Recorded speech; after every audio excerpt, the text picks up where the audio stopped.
सदियों से समाज अमीर और गरीब इस वर्ग में बटा हुआ है।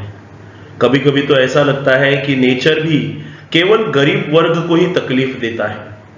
ऐसे तो शिशिर ऋतु में पड़ने वाली ठंड सबका मन लुभाती है, बट इस ठंड के वजह से गरीबों का ही जीवन अस्त व्यस्त हो जाता है। इस दुनिया में समता पर आधारित समाज की निर्मित कब होगी? इसी सवाल के साथ हम आज पढ़ते हैं कविता समता की ओर। नमस्कार बच्चों, मैं जीतू सर स्वागत करता हूं आपका मेरे YouTube चैनल में, जिसका नाम है जीतू सर क्लासरूम। और आज जो हम लोग पढ़ने वाले हैं वो कविता है समता की ओर, और जिस कविता के कवि है कवि मुकुटधर पांडेय जी। आइए देखते हैं कवि का परिचय। महत्वपूर्ण बातें मैं बताता हूं। कवि का नाम है मुकुटधर पांडेय जी। जन्म है 1895 और इनकी मृत्यु हुई है 1989 में। परिचय अगर दे तो मानव प्रेम, प्रकृति सौंदर्य और मानवीकरण तथा आध्यात्मिकता और एक गीतात्मकता के तत्व इनके कविताओं में होते हैं। एक किसी गीत की तरह इनकी कविता होती है। और पूजा फूल, शैलबाला जैसे प्रसिद्ध काव्य संग्रह इन्होंने लिखे हुए हैं। तो आइए बच्चों देखते हैं प्रस्तावना में क्या लिखा हुआ है। समता की ओर इस कविता में कवि मुकुटधर पांडेय जी ने बताया है, शिशिर ऋतु में पड़ने वाली अत्यधिक ठंड जो है वो अभावग्रस्त व्यक्तियों का जीवन दुख दर्द से भर देती है। इस ठंड का ऐसे तो अमीर लोगों पर, धनिक लोगों पर कुछ भी असर नहीं पड़ता। वो इस ठंड का आनंद लेते हैं, वे अपनी मस्ती में जीवन जीते रहते हैं। इस कविता से कवि ने अमीरी और गरीबी के भेदभाव को मिटाकर समाज में समता स्थापित करने पर बल दिया है। तो शुरुआत करते हैं इस कविता की। बीत गया हेमंत भ्रात, शिशिर ऋतु आई, प्रकृति हुई द्युतिहीन, अवनी में है कुंजटिका छाई। कवि कहते हैं कि शिशिर ऋतु, ये जो ठंड का मौसम है बच्चों, ऐसे तो 6 ऋतु होते हैं जिसमें ठंडी वैसे हेमंत और शिशिर ऋतु में आती है। शिशिर ऋतु की जो ठंड होती है वो कप कपा देने वाली ठंड होती है, और इसी कारण प्रकृति ठंड में एकदम द्युतिहीन मतलब अपने तेज को खो देती है। और आपने देखा ही होगा कि चारों ओर कोहरा सा छाने लगता है। कवि आगे कहना चाहते हैं, पड़ता खूब तुषार पद्मदल तालों में बिल खाते, अन्यायी नृप के दंडों से यथा लोग दुख पाते। आपको पता ही होगा कि ठंड में हमेशा बर्फ गिरता है, अपने यहाँ पे नहीं, कश्मीर जैसे ठंडी हवा की जगह पर। तो उससे होता क्या है, तो तालाब में खिले हुए कमल के जो नाजुक नाजुक फूल है, इन पर जब बर्फ गिरती है तो ये कमल के फूल पूरी तरह से नष्ट हो जाते हैं। इसी प्रकार का कष्ट इस ठंड से जूझने वाले गरीब लोगों को भी झेलना पड़ता है। ये ठंड के मार की तकलीफ जो है उसकी तुलना कवि ने की है। जिस प्रकार अन्यायी राजा के दंड से मासूम लोगों को दुख होता है, उसी प्रकार इस गिरते हुए बर्फ के कारण तालाब में मासूम जैसे निर्मल कोमल ऐसे कमल के पत्तों को दुख होता है।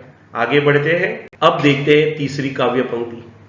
निशा काल में लोग घरों में निज निज जा सोते हैं, बाहर श्वान स्यार चिल्लाकर बार बार रोते हैं।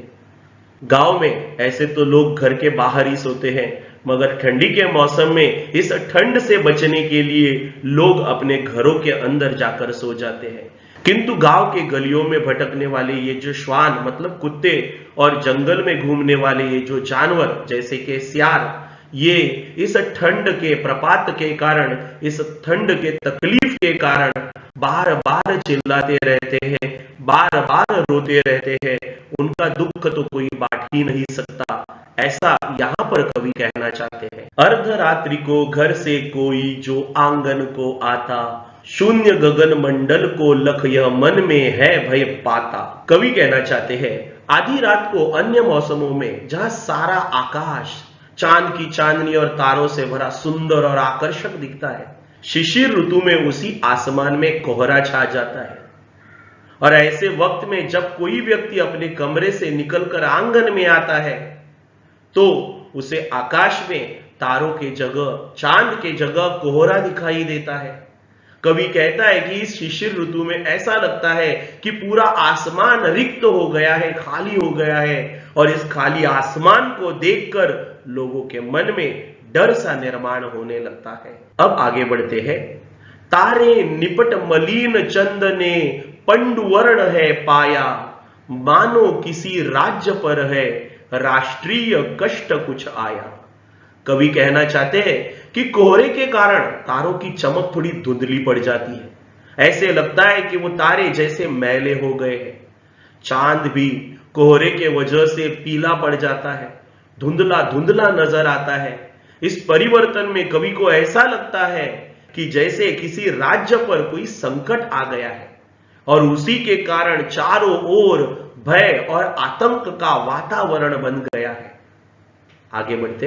धनियों को है मौज, रात दिन है उनके पौबारे, दीन दरिद्रों के मत्थे ही पड़े शिशिर दुख सारे।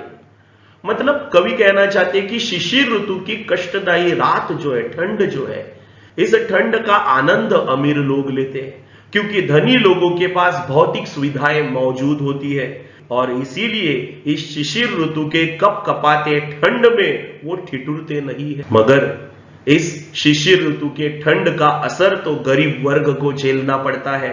गरीब मजदूर वर्ग इस ठंड में मेहनत करने पर मजबूर हो जाता है। उनके पास ठंड से बचने के लिए कोई भी सुविधाएं नहीं होती, जिस वजह से उन्हें इस ठिठुरती ठंड में दुख और यातनाएं झेलनी पड़ती है। वे खाते हैं हलवा पूड़ी दूध मलाई ताजी, इन्हें नहीं मिलती पर सूखी रोटी और न भाजी। इन दो लाइन के माध्यम से कवि ने गरीब वर्ग का दुख जो है वो बताया है। धनिक लोग इस ठंड का आनंद उठाते हैं, वो हलवा पूड़ी दूध मलाई खाते हैं, मगर गरीबों को तो 2 वक्त की रोटी भी नसीब नहीं होती। इसी के कारण गरीब लोग रोज मेहनत करके अपने परिवार का पालन पोषण करते हैं, लेकिन इस ठंड के मारे तो रोज मजदूरी मिलना भी शक्य नहीं होता, जिस वजह से कभी कभी तो उन्हें भूखे पेट भी सोना पड़ता है। और इसीलिए कवि ने कहा है, इन्हें नहीं मिलती पर सूखी रोटी और न भाजी। वे सुख से रंगीन कीमती ओढ़े शाल दुशाले, पर इनके कंपित बदनों पर गिरते हैं नित पाले। कवि कहता है कि शिशिर ऋतु में एक तरफ जहां अमीर लोग शाल दुशाले ओढ़े, मतलब भौतिक सुख सुविधाओं के चलते इस ठंड का आनंद उठाते रहते हैं, उनके पास गर्म ऊनी कपड़े होते हैं, उनको ओढ़कर वो इस ठंड का आनंद लेते हैं। मगर गरीब लोग जिनके पास अपने तन को ढकने के लिए पर्याप्त कपड़े भी नहीं होते, वे बेचारे इस ठंड के मारे ठिठुरते रहते हैं। इस शिशिर ऋतु में पड़ने वाले पाले, मतलब ही क्या, तो बर्फबारी, इस बर्फ को भी उन्हें झेलना पड़ता है। इसके लिए वो मजबूर हो जाते हैं। आगे बढ़ते हैं। वे है सुख साधन से पूरित सुगर घरों के वासी, इनके टूटे फूटे घर में छाई सदा उदासी। कवि कहना चाहते अमीर वर्ग के लोग सारे सुख सुविधाओं से समृद्ध है। वो ऊंचे ऊंचे सुंदर सुंदर महलों में रहते हैं, जहां पर सारे भौतिक सुख हाथ जोड़े उनका स्वागत करते रहते हैं। लेकिन गरीब वर्ग के घर जीर्ण शीर्ण टूटे फूटे होते हैं, उनके घर की छप्पर भी टूटी हुई रहती है, जिस वजह से वो ठंड से सुरक्षित नहीं रह पाते। आवश्यक साधन सामग्रियों की कमी और विपरीत परिस्थिति के कारण, खराब परिस्थिति के कारण उन्हें सारी तकलीफों को झेलना पड़ता है। ऐसा यहां पर कवि कहना चाहते हैं। पहले हमें उधर की चिंता थी न कदापि सताती, माता समती प्रकृति हमारी पालन करते जाती। अर्थात कवि कहना चाहते कि एक समय था जब हम पूर्ण रूप से विकसित नहीं हुए थे, तब हम वही पुराने दादाजी वाला समय जंगलों में भटकते और कंदमूल वगैरह जमीन में से खोद खोद कर खाते थे। तो उस वक्त किसी भी व्यक्ति को पेट भरने की चिंता नहीं सताती थी, क्योंकि सारा पालन पोषण तो ये धरती ही करती थी। ये धरती हमारी माता थी, ये हमारा पालन पोषण करती थी। पेड़ पर लगे हुए फल हम तोड़कर खा जाते थे। मगर आज जब इंसान इतना पढ़ लिख कर आगे बढ़ा है, किंतु आज इस विपरीत वर्तमान समय में जहां समाज का एक वर्ग सुखी जीवन जी रहा है, दूसरे वर्ग को तो 2 वक्त की रोटी भी नसीब नहीं है, वो 2 वक्त के रोटी के लिए मोहताज हो गया है। अब आगे बढ़ते हैं। हमको भाई का करना उपकार नहीं क्या होगा, भाई पर भाई का कुछ अधिकार नहीं क्या होगा। अर्थात समाज में रहने वाला प्रत्येक व्यक्ति इस समाज का हिस्सा है, इसीलिए सभी को अपने समाज और लोगों के प्रति जिम्मेदारियों को निभाना चाहिए। इन जिम्मेदारियों का एहसास हमें तभी होगा जब हम लोग एक होकर भाईचारे की भावना के साथ रहने लगेंगे। कवि कहना चाहता है कि एक ही समाज में रहने के कारण हम सभी भाई भाई है और हमें आगे बढ़ने के लिए एक दूसरे की सहायता करनी चाहिए। इसी बंधुत्व की भावना से हम एक दूसरे पर अधिकार और प्रेम की भावना रख सकते हैं, तभी हम सब लोगों का विकास होगा। मोदी जी ने भी कहा है सबका साथ सबका विकास, किंतु ये तभी संभव होगा जब हम सब लोग मिलकर भाईचारे की भावना रखें। इसी के साथ ये कविता यहीं समाप्त हो जाती है। फिर मिलेंगे ऐसे ही किसी ज्ञान प्रबोधक वीडियो में, तब तक के लिए जय हिंद। और फिर याद रखिए, पढ़ेगा इंडिया तभी आगे बढ़ेगा इंडिया।